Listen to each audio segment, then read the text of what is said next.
Welcome back. It's championship week for fantasy football players. And while he's back next week to talk about the Redskins, this is our last time with fantasy football national expert Jake Ciely to talk about fantasy football. Now, for the non-fantasy players, why is this championship week when we still have 2 games left in the NFL season? Because you don't want to play week 17 and deal with, oh my gosh, this person is being rested because they're heading to the playoffs, so there's nothing left to play for. Like, depending on what happens with the NFC East, the Cowboys or the Eagles are going to be set into that 4th seed. They might rest players heading into the playoffs, and then you have your starters that you don't want to have to deal with. You couldn't have predicted that was going to happen heading into week 17.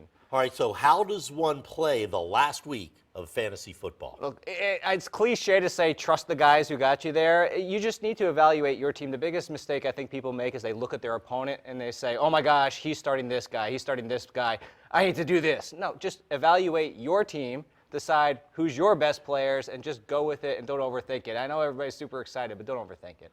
What was the biggest overall surprise of this fantasy season? I think a lot of people will say Lamar Jackson, but I had him near my top 5 of quarterbacks. I didn't expect him to be number 1, but I think the bigger one is actually Jameis Winston at quarterback. To have that many turnovers, and he's the number 2 quarterback in all of fantasy, that proves the difference between fantasy and reality, because in reality he's been frustrated, in fantasy he's been terrific. But he throws a lot of touchdown passes. What about Rookie of the Year? Now, you know I'm going with Terry McLaurin of the Redskins. You know I love Terry McLaurin, but I don't think you can go with him quite yet. I don't think he gets it this year. I think it's down to Josh Jacobs or A.J. Brown, the wide receiver for the Titans, and I think if you're looking for the entire season, even though he's missed a little bit of time, Josh Jacobs has been everything that people expected him to be. He's going to be in the top 10 conversation next year.